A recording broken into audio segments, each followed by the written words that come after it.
xam nga ma noonu ça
va délit de ñàkk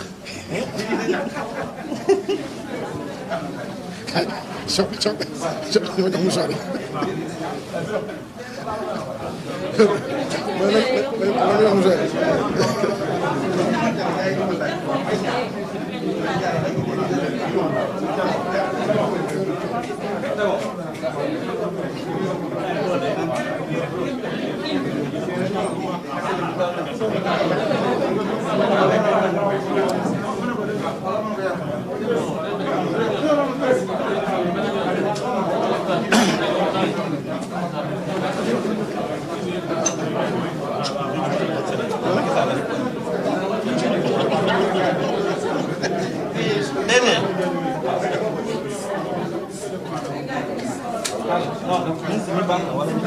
non, ça dépend ci ñoom.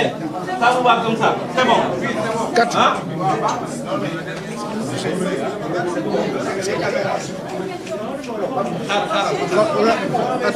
Attends, une minute.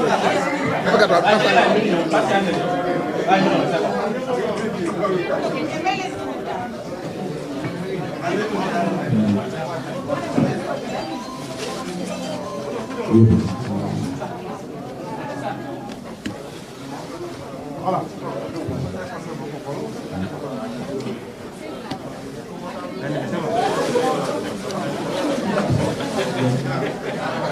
Voilà.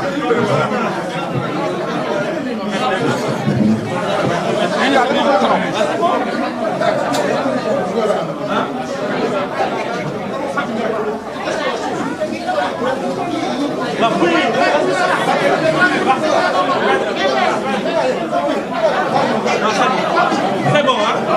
S'il vous plaît, votre attention, s'il vous plaît. Oui. Fermez la porte. S'il vous plaît, fermez la porte.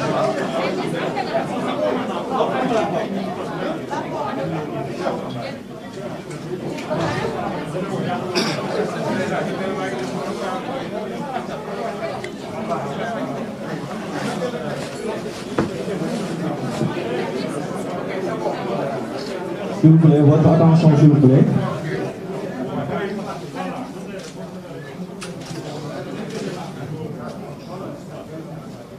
C'est bon? Bon, chers confrères et consoeurs, merci d'avoir accepté notre invitation. Monsieur le ministre Mansour Faye va faire une déclaration. D'abord, en réaction des accusations dont il fait l'objet. Ensuite, il va répondre va répondre aux questions spécifiquement de M. Ousmane Sonko. Et je tiens à préciser que c'est une déclaration. C'est une déclaration. Pas une conférence de presse, pas de questions. Merci de votre compréhension. Monsieur le ministre, vous avez la parole. Point de presse, oui. Voilà, jërëjëf. S'il vous plaît. Donc je tiens tout simplement à préciser que c'est un point de presse et j'espère que vous avez très bien compris le message. Je voudrais d'abord remercier tous les journalistes et organes de presse qui ont bien voulu répondre à mon invitation. J'en profite aussi pour manifester ma gratitude à l'endroit de ceux et celles qui ont sacrifié de leur temps pour venir me témoigner soutien et encouragement. Cette rencontre avec la presse fait suite à la sortie virulente d'un monsieur Ousmane Sonko, préférant des insultes que mon éducation et la décence m'interdisent de répéter. En préambule, je voudrais tout d'abord rappeler que l'agent de l'État que je suis a l'obligation de se soumettre à tout en majuscule, à tous les organes de contrôle habilités et compétents à contrôler le travail qui m'a été confié. Aussi, rappeler que dans ma gestion quotidienne, empreinte d'éthique, j'ai toujours à l'esprit l'idée de rendre compte aux Sénégalais et à qui de droit. Revenant sur des propos de M. Sonko, lors de sa sortie de ce mercredi 30 septembre, et durant laquelle il nie l'existence de l'audience que je lui avais accordée, et sur sa demande, je précise bien sur sa demande, allant jusqu'à m'interpeller sur la date, le lieu et le témoin en question, je tiens à préciser ici que cette audience a bel et bien eu lieu dans les locaux de la délégation générale à la protection sociale et à la solidarité nationale que je dirigeais à l'époque. Et cette délégation est à la rue Parcha. Et ce, devant aux hauts fonctionnaires de l'État et magistrats de profession. Pour le moment, je fais abstraction de l'objet de cette rencontre, tout en lui laissant volontiers le soin d'apprécier de l'opportunité d'en divulguer la teneur. À l'heure où je vous parle, un élément sonore récent venant de M. Ousmane Sonko, qui confirme la tenue de cette audience, existe. Et je lui laisse la prérogative de me donner l'autorisation de le mettre à sa disposition, à la disposition de la presse et des Sénégalais, comme m'y oblige la loi. Je vous remercie de votre aimable attention.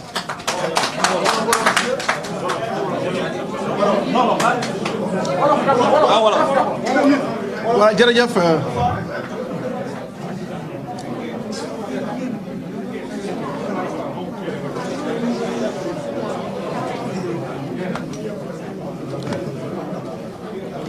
waa jërë ngeen jëf journalistes yi ak organe de presse yi fi teew yëpp ma leen di sant di leen gërëm ci seen teewaay di aussi sant ak gërëm samay xarit samay rakk samay camarades ak am di jàmm yi nga xam ni bàyyi neen seen soxla yëpp ñëw fii teew maanaam di ma encourager ci li nga xam ni ñoo laa nekk nii. ndaje bi ñu am tey lu ko waral mooy dafa am benn waay bu tudd Ousmane Sonko ak ay saaga yara di ko ñàkk tegin boo xam ni mënuma ko wax fenn génn loo xam ni lu metti waaye bala ma ci dellu soit bëgg tout simplement wax ni man mii maanaam agent de l'État la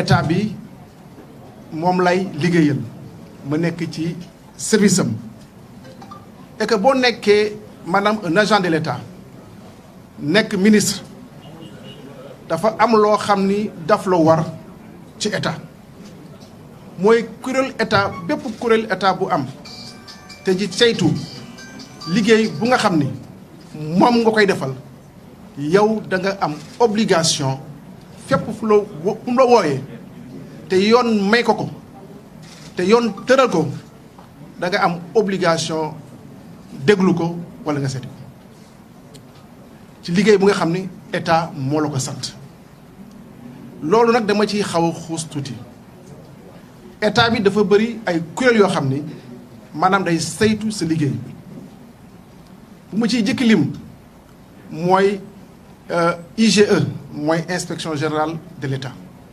nekk présidence de la République kooku bu ko président bind lettre ni ko demal nga saytu liggéey yi ministre liggéey wala les organes de l'État wala moo xam ni maanaam ay société wala agence day dem fekki leen saytu leen.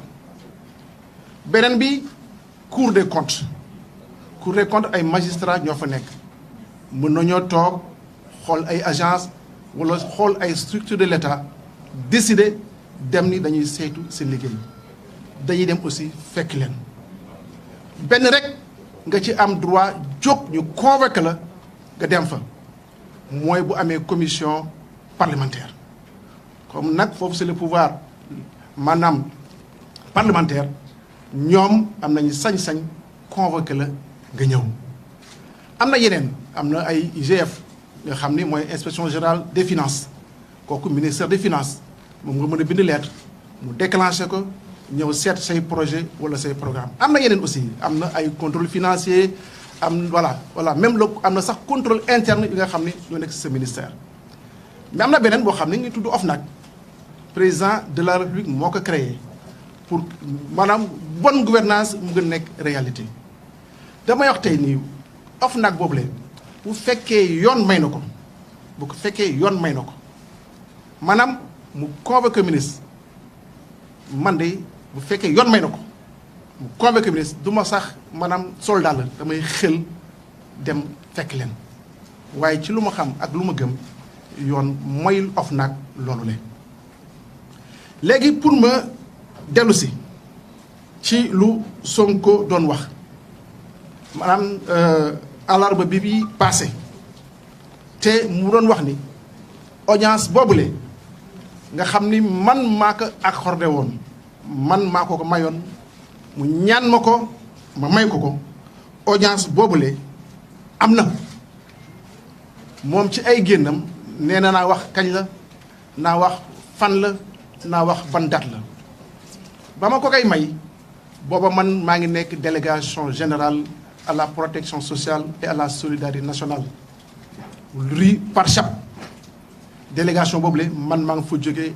en juillet 2014 te audience boobule ba muy am moom moo ko laajoon je répète moom moo ko laajoon ba muy am benn fonctionnaire bu mag moo fa woon te fonctionnaire boobu magistrat woon moom moo teewee audience boobule waaye nag man du ma waxtaan bi nga xam ni waxtaan nañ ko tout simplement dama mënul comprendre xam nga c'est normal qu'un Sénégalais soxla gis président fu mu jaar ku ko yombalal loolu lu normal la lu normal lu koy mooy nit def ko ba pare di ko weddi loolu moo ma jaaxal waaye bu xam nga dañuy wax ni bu fekkee da nga ni damay xeex système waaye bëccëg bi nga ni ndar kàmm li ngi maa ngi koy xeex waaye bu guddee ngay jaar ci diggante bunt yi di ko seeti boo ci amee problème kooku du ci man ci yow la waaye damay wax leneen pour jeexal waxtaan boobule moom ci boppam am na benn élément sonore moom moo ko def